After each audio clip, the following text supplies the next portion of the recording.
So Netherlands once again started on a great and a strong foot against a very polished side that were very strong for them. First, Poland 1, Netherlands 2. One of the closest games in this Euro so far.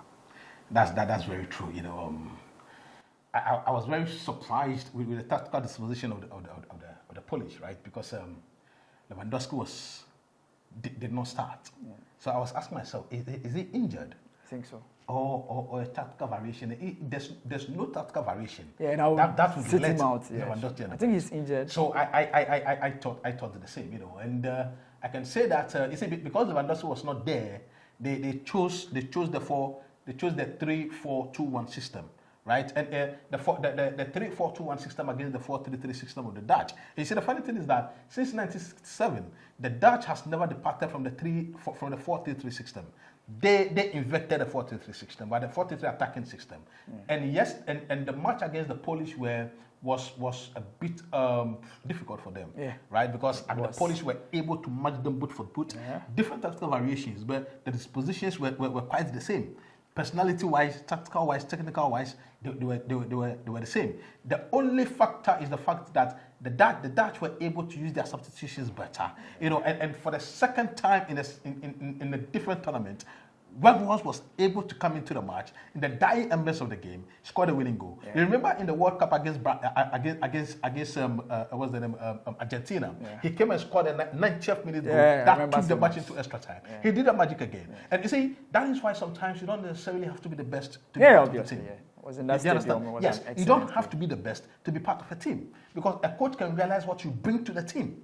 Yeah. Do you understand me? You don't necessarily have to also be in the first 11 to bring your effort or to bring something positive to the team. Thank you. Yeah. And that's exactly what Weghorst did, right? What Holland has in this tournament is the fact that they've got young attacking players who are fantastic. Do you understand? I mean, they've got Dumfries, the best left back in the Italian Serie A.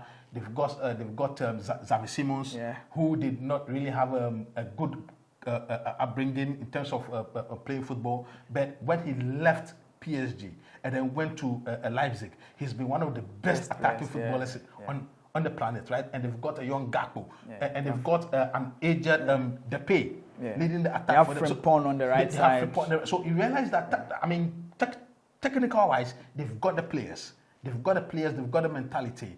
But the Polish were brute, you understand? I mean, they came into the game with tactical bruteness. Yeah. They were able to match the Dutch boot for boot. But at the end of the day, they were undone because they lost focus. And you see, in tournaments like this, right, you need to keep focus. You need to keep your momentum for 90 minutes. Or even if there's added time, you have to keep your momentum. And what Weghorst did was the fact that he just saw an open opportunity, and he just stole a chance, stole a match on the defender. Positioning. That is what, as a centre forward, one of your greatest tools, one of your greatest technical abilities is to read the timing and the spacing. Where is the defender? Where is the ball going to be? Because you don't necessarily have to be there. You just have to calculate the timing of where the ball is going to be, right? Because should the defender be there ahead of you, it means that you have absolutely no chance. And that is the edge that Weghorst had or did get in the game. And it just worked in their favor. Yeah, I think for Poland, the absence of Lewandowski obviously affected them. But so far, how far do you think Netherlands can go as we wrap up? Oh, Netherlands have always, they seem to flatter. I mean, they're not. I do believe that the furthest they could go is the quarters. I see. Yeah.